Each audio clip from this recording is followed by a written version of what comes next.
Resilience embodies the personal qualities that enable one to thrive in the face of adversity. Catherine Connor. Welcome to Casa De Confidence, a podcast for you. You'll hear some incredible women and some awesome, cool dudes going confidently in the direction of their dreams and living in the purpose of their heart. You're our host, Julie DeLucca-Collins, and you are our sidekick. # handsome hot husband. That again. And the producer of the show. That I am. I am an author, speaker, coach, dreamer, and most of all, we help people go in the direction of their dreams and support them on their purpose. So pull up a chair, grab a drink, and make yourself at home because our casa is your casa. Welcome back to Casa De Confidence. This is Dan. And this is Julie. I'm so glad you're listening today because today we have such an interesting guest who speaks about some very go nuts. Resilience embodies the personal qualities that enable one to thrive in the face of adversity. Doom-doo-ding, doom-doo-doo-ding. Welcome back to Casa De Confidence. This is Dan. And this is Julie. I'm so glad you're listening today because today we have such an interesting guest who speaks about some very important things with Julie. Very timely things. Julie, what's our guest's name? His name is Abe Gurko. And what do you guys talk about? We talk about resilience. We talk about belonging. We talk about the incredible story of his parents surviving the Holocaust. And most importantly, his journey. He worked for Carrie Fisher, by the way. So we get a little bit into talking about his journey to Hollywood. And I think he also told me he was at Studio 54, which is very fun. So it's a conversation all over the place and it's very fun. I loved it. Before we get to our guest, though. Yes. What do you want to talk about today? Okay, let's get back to the conversation that you have pivoted from your word of the year and it's no longer prompt, which I was not a fan of that word. But well, you should be a fan of that word as a Tiny Habits coach. Well, it's not a word of the year. It's just a word. It's not like a word that says I'm going to take action. Or inspires you. Because like prompt, what does that mean? Like a writing prompt, a journal prompt, or a prompt to do something? Anyway, I digress. Here is what I want to tell you. So proud of you for multiple reasons, but mostly last night we went to the Diamond Soiree where I got to speak for a little bit. And it was an incredible event hosted by the wonderful Jasmine Rutledge, and she's been planning this for a couple of years. And her goal was to raise funds for pancreatic cancer. So it definitely was an honor for me to be there. And the place was incredible. The food was delicious. And my date was hot, hot, hot. Who'd you go with? I went with handsome hot husband. And he looked dapper. And it was like a whole thing. It was a whole date thing. We also had an opportunity to meet other podcasters who were there covering the event. We were there. I was there as a speaker. Dan is there as a date. But other podcasters were kind of rolling things and they asked a question and they asked Dan a question. And the question. Well, they asked a number of people the same question. But they asked Dan to share his answer, which I wish I recorded it, but I think the podcasters did, and they're going to be in our show. So stay tuned for that. However, Dan's new word of the year is crucible. Want to explain that, Daniel? Yeah, I was thinking about they were asking that, and I had a feeling they were going to come to me. They only came to so many people, but I kind of stick out. Yeah, because you're handsome. What can I tell you? Tall guy. You know, you look around the room, you see this one head sticking above all the others. A lot of times I get chosen like that. Anyhow, yeah, crucible. I was thinking about it. I was trying to come up with something and it kind of just came to me there at this time. And the question was, at this time in your life, what would you call the season of life that you're in? What would I call the season of life that I'm in? Yeah, that's what the question was. And I came up with, some people came up with pivot. Mm-hmm. So pivot was kind of, it's part of it. Mm-hmm. But I kept coming around to the word crucible. And for those that don't know what a crucible is it's basically a pot or a bowl, typically made out of ceramic, where you melt metals. It's very, mm-hmm. very, very high temperature bowl where you melt stuff down. I found out that Julie didn't know that. No, I did not. I only know the book, The Crucible, from high school. It's kind English of a science class. Thing. It's a thing. We owe a lot in our lives to people melting things in crucibles, right? Yes, but you're in materials characterization, so yes. The word crucible is probably something that you use every day. Well, you think about the different ages in humanity in our science and our technology. It's named in metals like the Bronze Age, the Iron Age, mm-hmm. the Stone Age, right. That bronze and iron and steel. Without the crucible, that wouldn't happen. So I was thinking, I'm all of 52 years old now, and I've come through life learning a lot, acquiring a lot of knowledge, and mm-hmm. and learning how to use different tools. Interesting. And at this point, what am I going to do with those tools?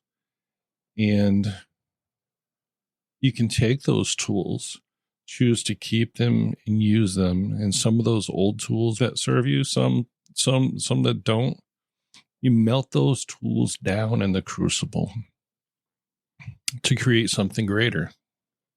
You have that greater tool that comes out of that crucible, so you can then change, make a bigger impact on your family, your friends, your community, mm-hmm. the world. Yeah. So that's why I came up with crucible. It's you do not be afraid to change. I think people are afraid. Yeah, you can be afraid, mm-hmm. but it's normal. Don't not do it. If you can mm-hmm. change those things, throw all that knowledge of the past into the crucible. Doesn't mean you're burning it up. Mm-hmm. Just means you're changing it.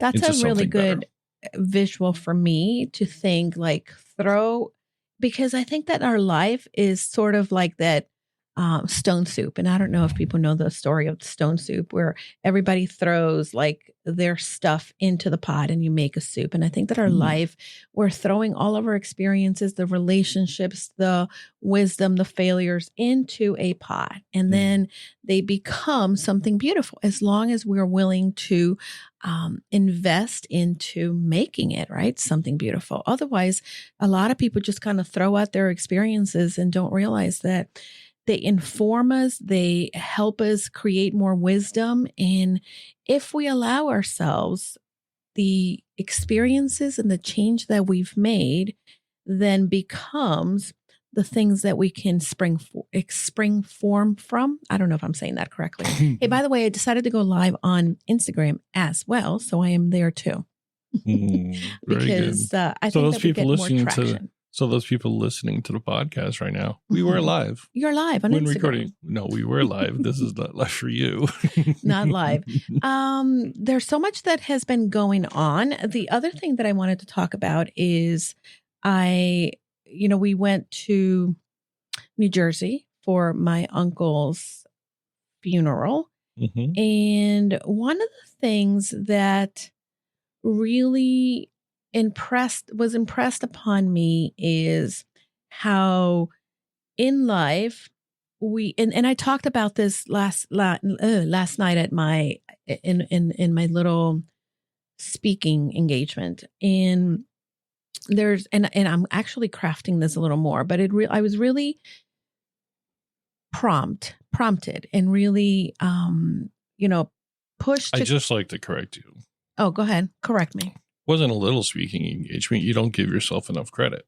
No, well, it was an amazing speaking engagement in which, it was an incredible turnout for an incredible event. And I find you so relatable when you're talking. You did? Yes. But you're my husband. Well, I'm your husband. I'm relatable, but it was you relate to me. It was very personal. And it was so personal and relatable that Dan forgot to film it. Well, first of all, I loved all the speakers last night. Yeah, the speakers Everyone had great. a great message. So I was inspired to talk a little bit about this, and so I love storytelling, and one of the things that really I shared was how there's two different lives, right? There was a life of the son of a seamstress who went out into the world and decided to make an impact in the world outside, and he did really cool stuff around our globe. He set up communities where he brought water to the communities. He helped to bring water. He didn't just bring it himself. He helped to bring water to the communities. He facilitated bringing nurse midwives into communities that had a high mortality rate, and traveled to train others, and was a great communicator, stood in front of people. And there was another son for the seamstress who did not go out into the world, but he was in the world that he lived in his community. And his home was the place where people came, and his home was the place where people just found comfort, me being included in there, right? And I think that for so many of us, we're searching for our purpose, and having a purpose is great, but living your life in purpose is also greater, I think, because, and you often hear me talk about how we live through the white noise of life, and we just kind of allow life to happen to us. But if we decide, I'm going to be on purpose about what I'm doing today, about the words that I'm sharing with someone, about the things that I'm going to take on, that's living with purpose. And for people who don't want to be in the front of the stage, and even the people who, like me, who are in front of the stage, we have to be reminded that every day our gifts and talents allow us to have a purpose and meaning. And I ended what I talked about last night with saying, and this is something that just kind of I said, I don't know if I heard it somewhere, but I liked it, and I'm going to kind of hang on to it right now. We look to leave a legacy. And I know that I do that a lot. I want to leave a legacy. I don't have children, right? So my podcast, the work that I do with my clients, my advocacy for others, I believe that I'm making a better world for everyone.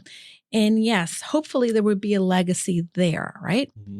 But all of us have the opportunity to be a legacy with the people around us, a legacy in our communities, a legacy even in the small way in which we say, no, this is not right. Or the way that we say, hey, wait a minute, that's not fair. Because I think that in so many ways, we live in a world right now, specifically, in which we are dehumanizing people, in which we are just stripping away things that have protected people for so many years, because there's been atrocious things done before, and we learned from that. And now we're just throwing out the soup and saying, goodbye. Who cares? It's all about me.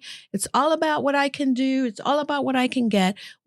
I'm getting really worked up on this, but we have the responsibility to be the legacy in this world. And if your legacy is a legacy of selfishness, then that's the ripple effect that you're creating. And it's sad, because we all have the opportunity to leave and to be the legacy that creates a ripple effect that lifts others up, that makes everything, better for that person that we come in contact with. We may not be out changing the world, but we are changing our world and the world of the people around us. So that's my little, preaching for the day, Daniel. Well, Welcome to church That's on Sunday, people. I guess people nice. didn't know they were coming to church. I'm kind of a, you know what, I think of legacy as a result. A result of what? A result of how you lead your life. Yeah.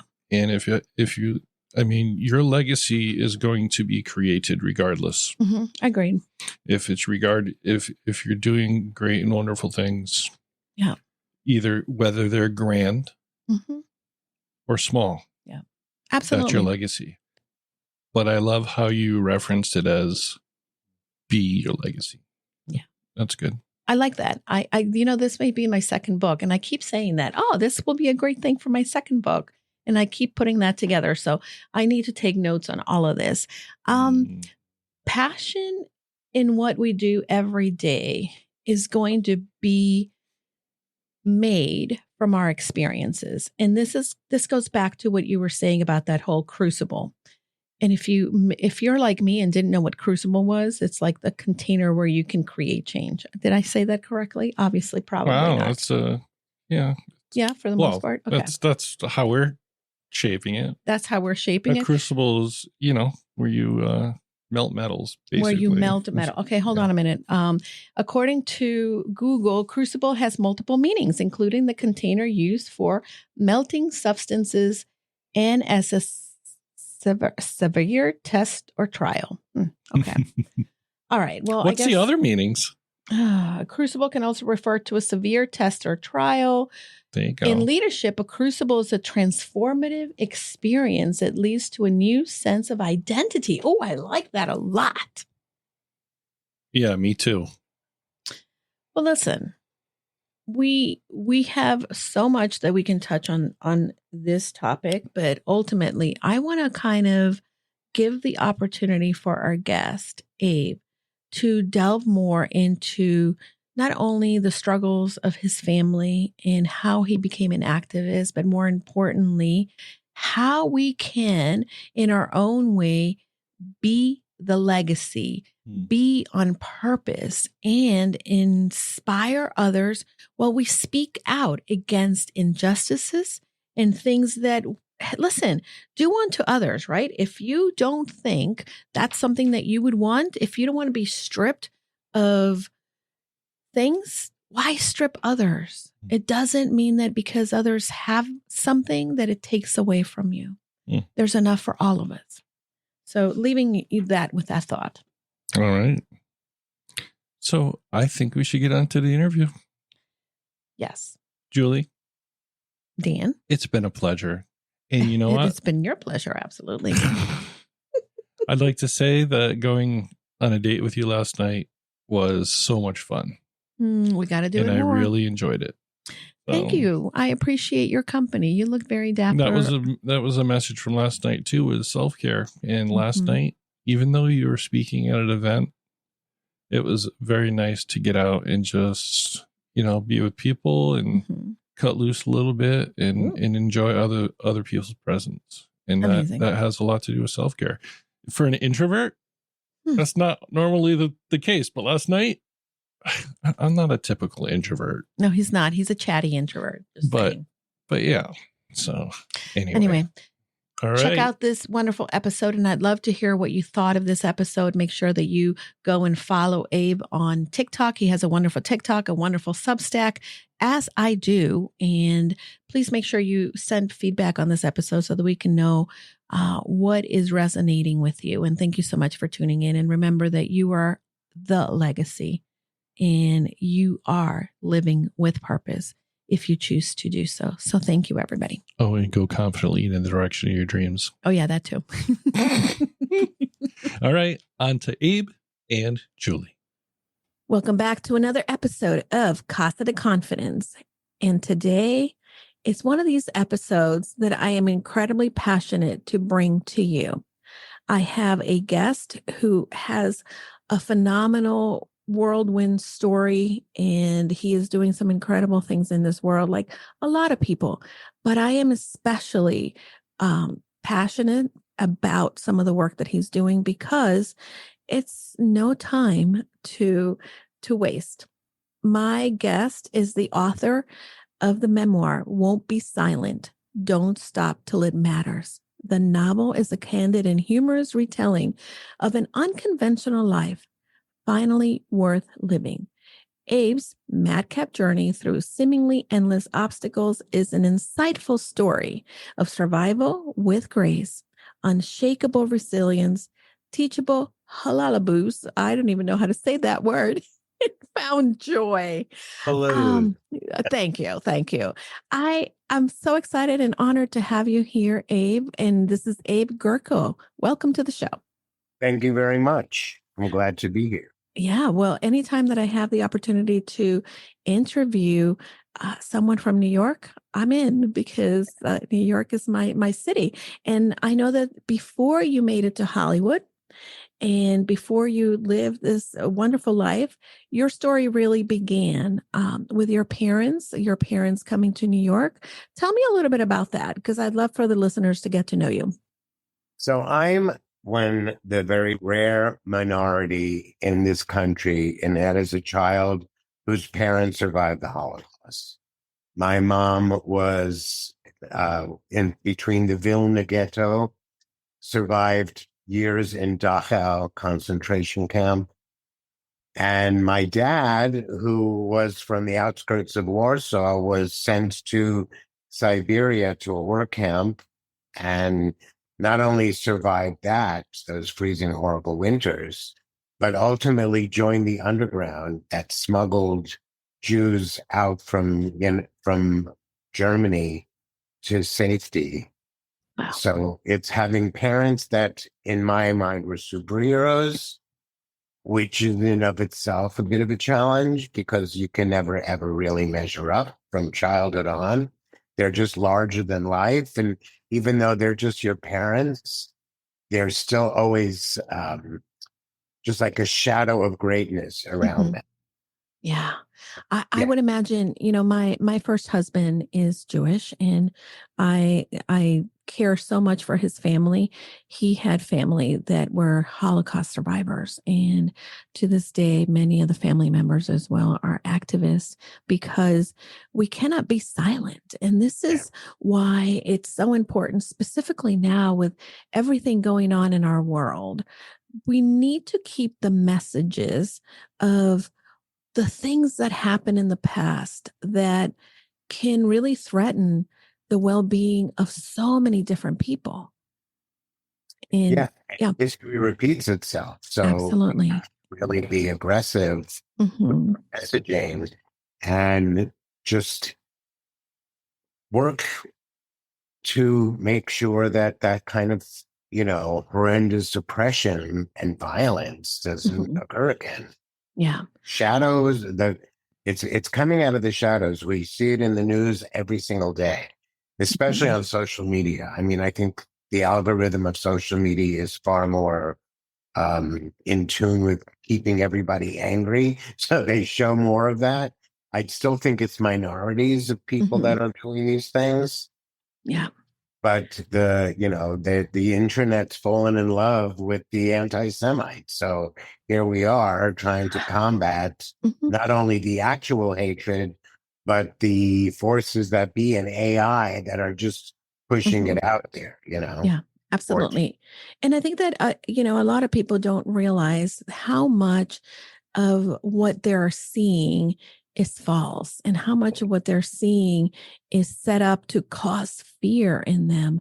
Now, you grew up in suburban New Jersey and you were someone who struggled with your weight and you felt like you were the other and didn't belong. I talk a lot about belonging, and I feel that this is one of the things that we need to really talk about as well, because there's room at the table for everyone, but there's many people who are being pushed out and also many people who don't feel like they belong. So tell me a little bit about what was that like for you growing up, feeling like that, like the other? I've always looked at my situation, even especially when we track back to just being one of the few, if very few people who I know whose parents had that kind of upbringing. But We started out in a very small blue collar town where I experienced anti-Semitism early on. So it was kind of like that was other right there. It was almost double other. Yeah. And then when we moved on up to a more affluent kind of situation, I was not like what these kind of suburban kids looked like because I was coming from a parochial school environment, chubby glasses, and everybody else seems to be like other. I felt other there. Right. It's almost been always like, it seems like it's just my cross to bear to always feel like outside of, not invited to the party. But I always was because I had the personality that I compensated for whatever I was feeling to be engaging and funny and a good person to listen to, a good advice giver. Even growing up with the kid, the girls telling me their boy problems, I wasn't an issue, but I was a good conversationalist. And that's been, what's really kept me through my whole life. And then I got bused to an all black high school and felt other there and was able to manage to be part of that community because it was such a teaching moment to be. It was also the 70s and the civil rights movement was out of whack. And there was violence in my high school all throughout. And it's a matter of how do you navigate in that environment? And you just figure that out. And I did. And I got out, unscathed with all my limbs and feel like that helped me move into New York City and just be able to handle it and proud and be told. And then coming out was a whole nother feeling. Right. For the years I did come out, that's a real sense of secret. Having a secret. Yeah. I've cornered the market on other. That's how I look at it. It seems to me like you've worn a lot of different shoes, and really the shoes of people who are in that ostracized, marginalized communities. I know that it's not easy. I have family members that have come out, and we are loved. They are loved, but I know that there's a lot that goes into this situation, right? You want to embrace who you are, but you also, there's so much that goes through someone's mind, I would imagine. How did you come out? Did you come out to your parents? Well, my dad died when I was a senior in high school, so that I wasn't really at all. I didn't even know what I was because there was also the 70s and there was Quaaludes. Everybody was just falling on top of one another. But there's a great incident in the book when I come out and I go to Italy and I'm with a friend of my sister's friend, and I ended up, for whatever reason, traveling to Europe together. And at the Gucci store in Florence, it's my first conscious experience. And it's a great chapter. But what I ended up doing is coming back to America to sit my mom, my sisters down at the kitchen table to tell them that this is what's happening. And it was my mother sort of was like, it's a phase. And my sister was like, no kidding. You know what I mean?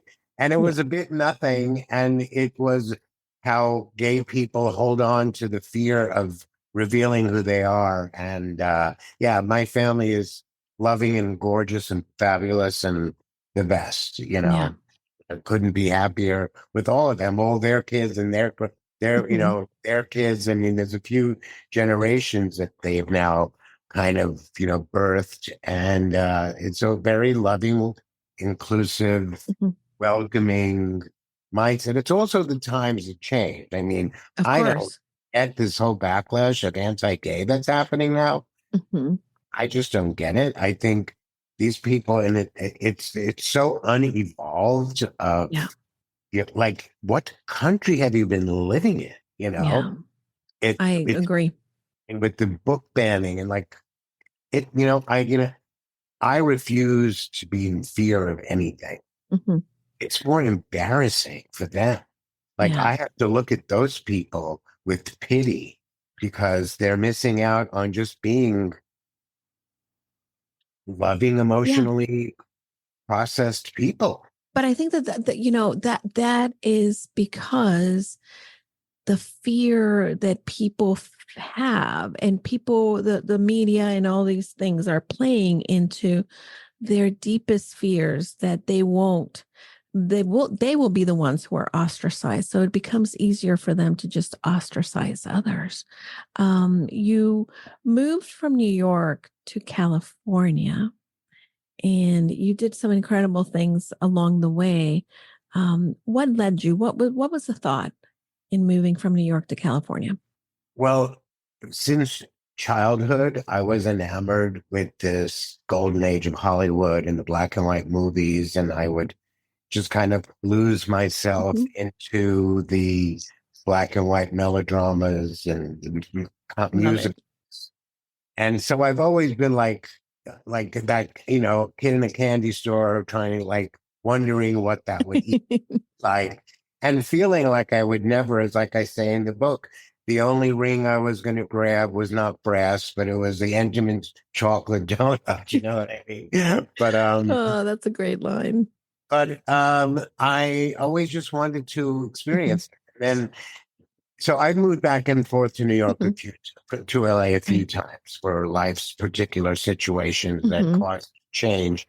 But the first time I really set out to live in LA to get into the business, my whole idea was always to be, like it says in the book, I wanted to be a mechanic in the machine Yeah. called celebrity. It's not like I felt Mm. like I should have been like, Robert Taylor Mhm. or, whoever. I just loved the idea of it. And I loved how the machine of it. And I wanted to know how Yeah. that works. And when I did get a job at Harry Fisher's, production Mhm. company, or home, whatever you want to call it, um, was a way in, and that was where I got all the experience as any mechanic in any machine Yeah. whatsoever. I was in the thick of it. It was Mhm. awesome.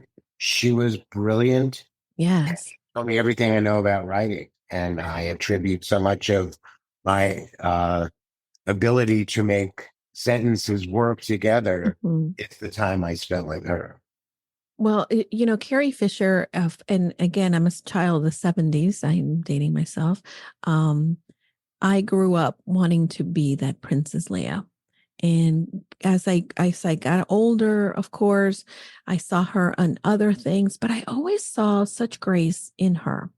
And certainly I I'm a little enamored with the idea too that you worked with Carrie Fisher, and that's wonderful. I could imagine that person, the person behind the character, was pretty much a courageous person as well, and someone who would pour herself into others. And it seems like she definitely did, and she did that with you. Oh, definitely. We were thick as thieves. Hmm. But like all good things that come to an end, and Yeah. just it was a teaching beyond a teaching moment. She Hmm. was, a great. She was an experience like no other. Hmm. Also, it's also when you go through the book. I mean, it's only Hmm. one chapter really about my time with her. It's something I needed to learn how to survive that, Hmm. because when the thing about Hollywood is like either you're talent or you're sucking up to talent, and ne'er the twain shall meet. Hmm. Yeah. And it's hard, and became harder for me because I do feel very kind of proud of Hmm. the way I think and the way my creativity, and to always be not in the anywhere near the driver's seat. Hmm. A hard thing to kind of, admit. And this is, I'm going to spend the rest of my life. I'd rather, and believe me, it's not like I'm on the top of my game, but I am at the definite pinnacle of Hmm. embracing the life that am meant to live now, by the book, by the documentary, Hmm. by the social media platform that Hmm. I cultivate Yeah. with that same message of speaking out especially on the eve of these elections that are just not only contentious, but in this particular instance, it's a matter of we're on the brink of losing our freedoms more every day. It's mind-boggling. Absolutely. And for me, having been the daughter of someone who is from El Salvador and came to the States at an early age, and an American father who also was a son of immigrants, there's a lot of things that people take for granted that are liberties that we have. And I'm so bothered by everything that I'm seeing with the banning of books, like you alluded to, with the way that people are just being attacked for who they are, who they love, what they like, or where they want to be. And I think that this is not. I actually saw a clip, and boy, did it make me angry this morning. And I don't usually go into social media in the mornings because this happens, but I saw a clip of Lauren Boebert saying that this is a Christian country, and having been studying history and our founding fathers, there is no context. And it makes me think, like, did I go to a different school? Did I learn different things? Or is my brain just not accepting things the way other people accept that? And I think that this is where people hear that, and maybe they've never met someone who is an immigrant. They've never met anyone who is Jewish, or someone who is, a minority in so many different ways. And I'm thinking maybe they haven't met them, and this is why this message is resonating with them, because there's that bit of ignorance. But you're an activist, and you wrote this book that really won't be silent. Don't stop till it matters. You're compelled to share your life story, your experiences. But who is this book for? Who is the person that you want to read this book and really be inspired or touched or motivated by it? So, interestingly enough, the response that I'm getting from such a diverse group of people, the most emotional moment since the book came out was this 19-year-old kid from Europe emailed, he posted a 3-minute video on Book Talk. Wow. And you could cry from what he was saying. Said, we have nothing in common. Why am I even reading a memoir from someone that I have nothing in common with, someone who's old, who's not a celebrity? There is no reason for me to like this book. I am so touched by this book. I've learned so many life lessons. The book is not only for the people who I have cultivated really in my community. That is really the most, because we only get, on social media, we've all been reduced to 30, 60, maybe 90-second sound bites. Yeah, indeed. And as good as I might be at handling that, I have so much, and I really wanted these people who have been so incredible over the past few years and sending me amazing notes, thanking me for helping them feel like they're not alone in this challenging political upheaval that we find ourselves in, since leading into the 2020 election specifically. And I felt like these people need to know everything about me. Yeah. I've had a very hard road. I've survived a lot. My dad died after having a huge fight with him. It's such a hard road to climb out of that, because I felt guilty. I said terrible things to him the night he died that I could never apologize for. I had, weight issues that I had to get on the other side of, which I have gratefully. And I test positive in the, 1990. It was a very scary time. Right. It's all about, this book is for anyone who is feeling challenged by what life has thrown. And everything is insurmountable. Everything is surmountable that Mhm. seems insurmountable. And if you read my book and see how I go through drug addiction, almost near death experience, I mean, it never stops. It never stops. And even now, even though I am at this place of calm and creative connectivity and, self-respect and self-love, which if the world could give this much to themselves as I feel like I've done by finishing this book, Mhm. it wouldn't have wars, because I just think people don't love themselves enough. That's how Yeah. they then hate others. Yeah, And, absolutely.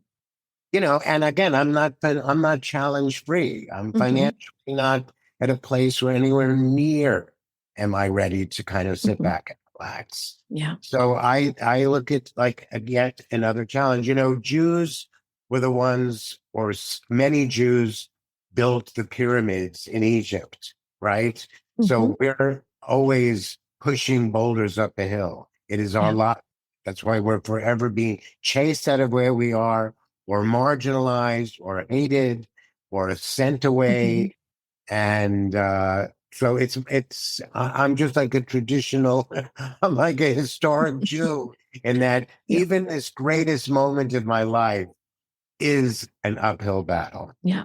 And I welcome it, because I know how to get through it, and I know how to get to the top And of it. you talk about how, and this is one of your edicts in life, that which doesn't kill you makes you stronger.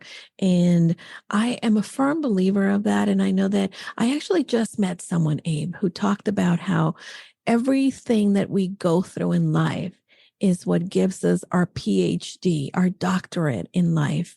And these Mhm. experiences are the ones that make us stronger and make us the person that we need to be to put out into the world that ripple effect. And I'm a firm believer of that. Now, I want to talk about the film, and tell me more about what is the thought won't be silent and the activism. Tell me more about that.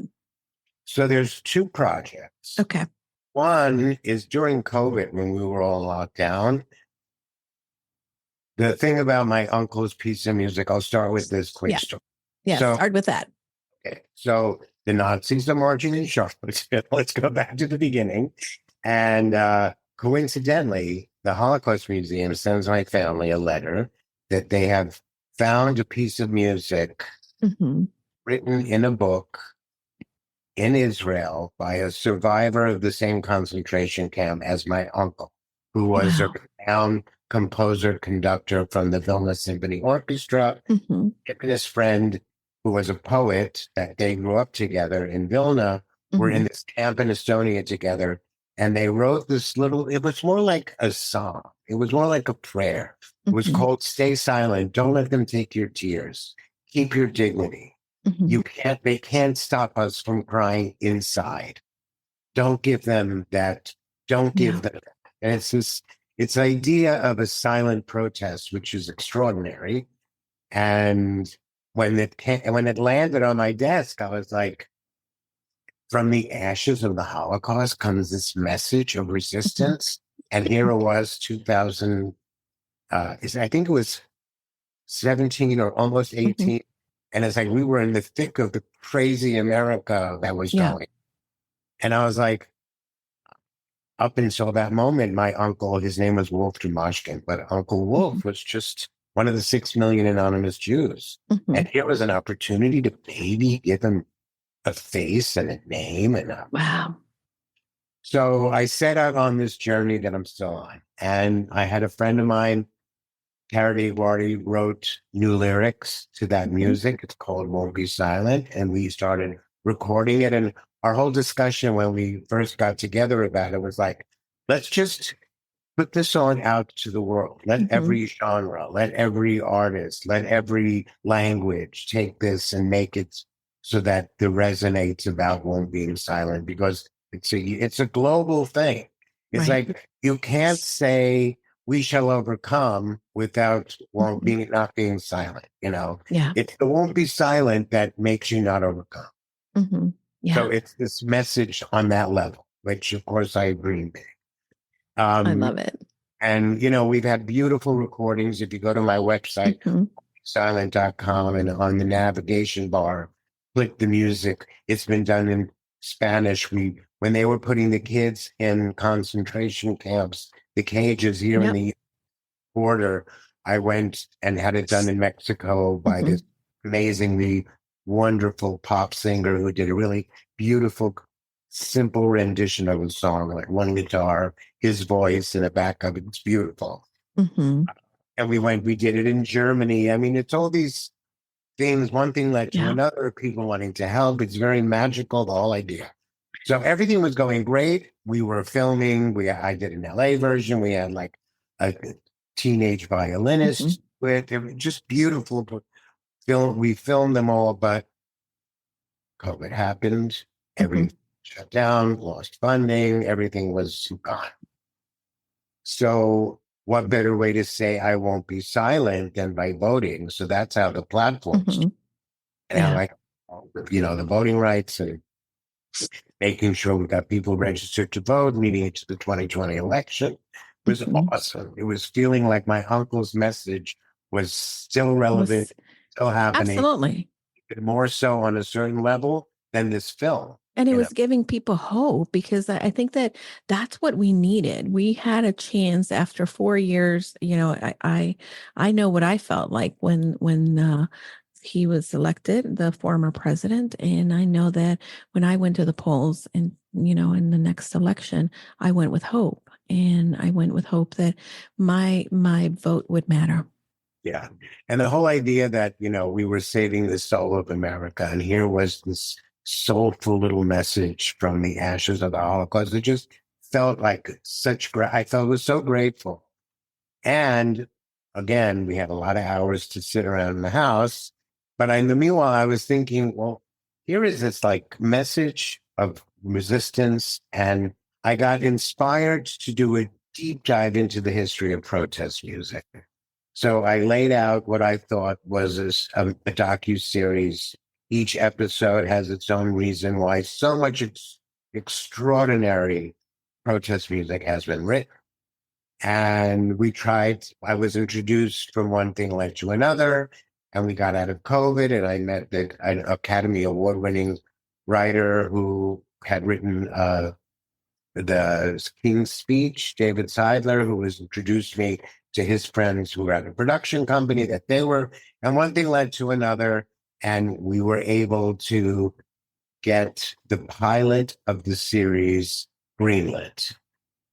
So that is what we're finishing up. And because we had just lost Roe v. Wade, so the episode we're finishing is the Women of Protest Music. It's a real kind of wonderful compilation of all the music that we all love and know. But now our Clear is about the message of women speaking up and women's rights. And and hopefully it'll all go well and be on October. That said, I still have the Uncle documentary to finish. So first, let's get this in, and then we continue on the journey. Well, I am such a fan of the journey that you're on. I'm so glad that we've connected. But now the one thing that I would say is you're using your platform in so many different ways to speak up and to educate people and to give them hope.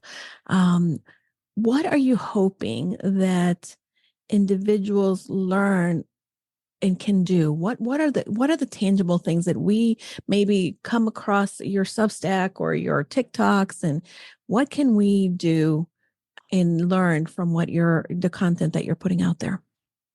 I mean, what I really feel like, again, I'm starting life over again. It's a refreshing, exciting moment. I feel like I am a good person to coach people through the fears that they're experiencing, ways to get engaged in civic engagement. And I would love to be able to enroll people on a one-on-one basis to learn how being Won't Be Silent is actually in all of us. And so many people just need to find that confidence. It's about confidence. It's about not ego, Mm-hmm. confidence. Yeah. And again, I had no reason to have an ego when I was a short, fat little kid with glasses and whatever, Yeah. But I always had the understanding and the confidence that I needed to hold my own and meet the moment, And I'm actually hoping, this is just an idea that I had the other day, that it would be great to create an opportunity to kind of engage the community that watches me or reads my stuff, to be able to have the full-on conversation, because people need to be prodded through. I mean, yesterday I had a conversation with someone who's trying to finish a book and they're not confident, and we're going to start doing conversations. Yeah. And so I feel, the subtitle of my podcast has been, especially leading into 2020, it was Conversations from the Edge of Democracy. And it's still pretty relevant. It's still pretty relevant. People need to be talked through the whole thing. It should not be just talking at you, third person, through this and this. That there's phone calls, there's more of an intimacy to get through, because I feel like I am a good, not teacher, because I'm a college dropout, but we teach each other, Abe. all of us have something to learn, and even the people that we don't agree with. I am a firm believer that by sharing our stories, we can understand better where we're coming from. And really, it doesn't matter your education, but what matters is the feeling and the experiences that help you help others. And I want to ask you something that you mentioned that you love to speak about. And I want you to share with the listeners, what was the thing that really, truly matters? What is it that you found that really, truly matters? There's no doubt that the journey to love yourself is what matters most. Because that has been always at any pivotal juncture that I've been, whether it was addiction or when I looked at myself in the mirror finally and said, no, I'm not doing this. It's like, that's when you love yourself enough to take the first step. When I got sober that one time, whatever, I just knew that I needed to love myself. And it's hard when you don't, like, when my dad died, I stopped believing in God. And as it was always a hard one for me to chew, because I knew my grandparents were brutally murdered, and it's like, God, what are people believing in? But coming back to a sense of belief is another way of loving yourself, because it takes the pressure off just you to make life better, and if you just believe in a power greater than yourself and not give it a name, like, that's why people get all caught up in the names of these things. But it's, if you just love yourself enough to get through whatever the moment is. And that, to me, that's why the subtitle is Don't Stop Till It Matters, because there were so many times I didn't think it mattered anymore. And I have to tell you, it's not like I'm suicidal or anything. I just didn't know what I was doing here. What was my mission? And now I have a mission. And that comes from loving myself enough to throw myself into the mix. And believe me, I still have my issues of not feeling worthy and whatever. Who doesn't, right? I mean, that's part of the human experience. We have these days, and for as much as I talk about confidence, and really, again, confidence is not that feeling we have. It is actually what happens when we put ourselves out there and we're scared and we start to see the evidence that we can. Maybe we have a couple failures under our belt, but we keep trying, and that's what builds our confidence. And I think that all of us, right, struggle with loving ourselves 100% all of the time. All of us struggle with not feeling like we are enough. And these things are the ones that that really keep me going with this show in particular, to really be able to bring the stories of other people, so that the person that's sitting at home that's thinking, oh, that's nice for them. This guy, wow, he wrote a book and he's doing all these great things. I could never, right? I'm not enough. But I want to encourage whoever is listening to know that there is a gift inside you that you can actually go out and plant into the universe. Right. I mean, believe me, selling books ain't easy, honey. If you're you're not. I know. Tell me about it. I have a book I'm selling too. Still feel like there's the contributions to just being a good person. Like, I have to say this, my mother, our whole lives, if I remember one thing she said that I remember clearly as a bell, she used to say, I had seen evil firsthand in the eyes, and I only wanted to raise good children. I only wanted my family to know what it is to be a good person. Yeah. And there's great little stories. One of my sisters is on the Holocaust Museum in Battery Park. She's on the board of trustees. And when they broke ground and when they opened the building, when you walked into the building, they had all these tape recorded voices in this room, just heard voices. And when I walked in, I heard my mother's voice, and she said the exact same thing. And it was just, and she had passed like a few months earlier. Wow, that's powerful. Girl. Yeah. It's been a ride. When I went, when I was in Israel and I went to the Holocaust Museum, the one thing, and it really has been one of these experiences that has stayed with me forever. I was in my early 20s when I went to Israel, and you walk into the room where they have the memorial for the children, and there is a candle in the middle of the room, and then you have all these mirrors around the candle, and the light is reflected, right? So that all these candles that you see, the millions of candles reflected, are to symbolize the children that were lost. However, there is something that happens if we were in a room with that many people, with each of us holding a candle with an open flame. There would be warmth in the room. There would be that sense and more light. Whereas in this room, that one candle doesn't light up the entire room and doesn't provide the warmth. So it's important that as individuals in this earth, right, we share with each other ways in which we can light up that candle and pass it on and pass on the light.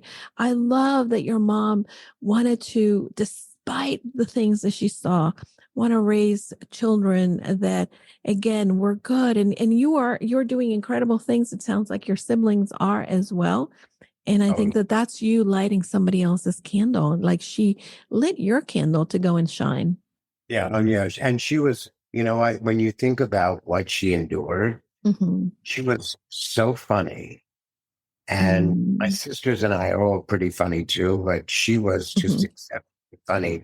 And that's just the kind of tenacity that I like to think I have. Yeah.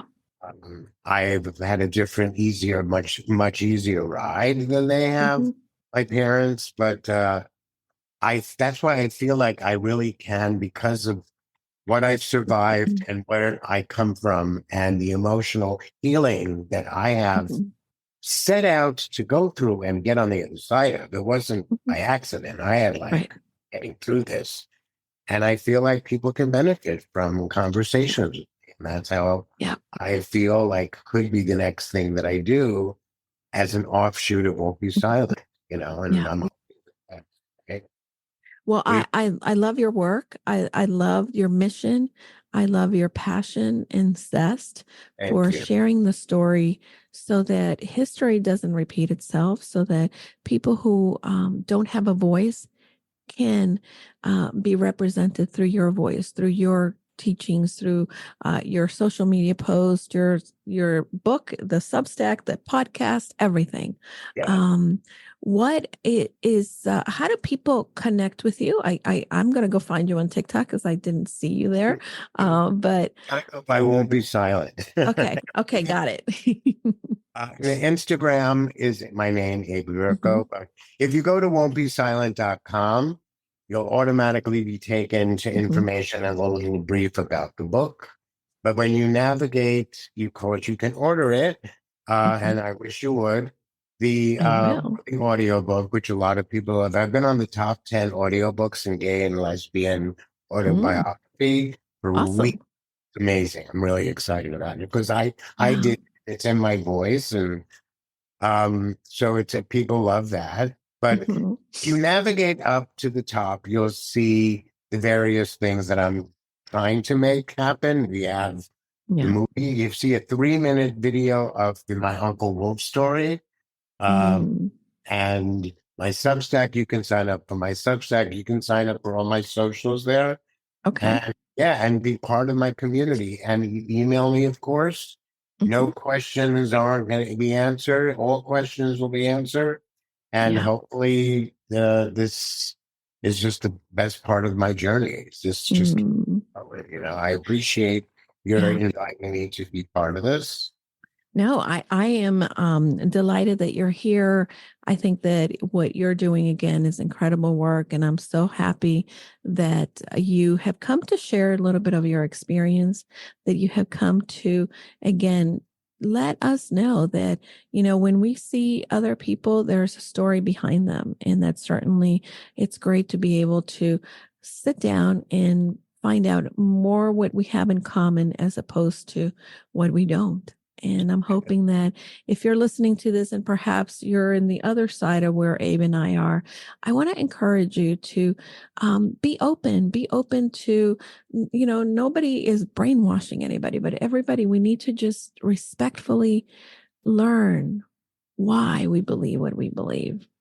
And I'd like to end on a message of what happened in 2020 can happen again.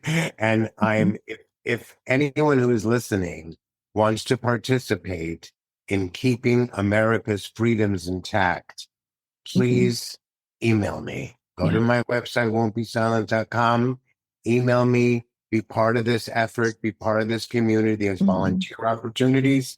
There's a whole slew of ways you can be part of having a civic engagement and having your voice heard, because what better way to say I won't be silent than by voting? And if you are on whatever side of the aisle you are on, you have a responsibility. The best thing about being an American is that we get a chance to vote. Yeah. The best thing about being human is that we get a chance to forgive. And hopefully the twain shall meet. But those are the things that if you're gifted with those things, you must embrace them. Because we're until we're not the envy of the world, America is the envy of the world. Yeah, so absolutely. And again, your work is phenomenal. Thank you so much for taking the time to be here. You are definitely shining your light. I appreciate you. I can't wait to go and binge on everything that you have. And for individuals, again, the website where you can find Abe is won'tbesilent.com. And you can go and check out. I listened to the music. The songs are beautiful. He has it in Spanish as well. But yeah, go and check it out. There's lots of stuff in there. And again, thank you, Abe, for sharing your story, for sharing your journey to confidence, and for living your life in a way that shines for others. And until next time, my friends, I would love for you to go and tell me what you thought of this episode, even if you maybe didn't like something we said. I'd love to hear that. But let's find out how we can, again, belong and allow each other to belong and exist. So thank you, Abe. Go confidently, everyone, in the direction of your dreams. Thanks for listening to Casa De Confidence.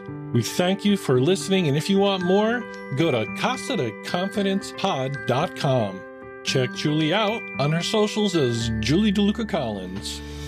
And you can also check out her website at goconfidentlycoaching.com. Have a great week, and don't forget, go confidently in the direction of your dreams.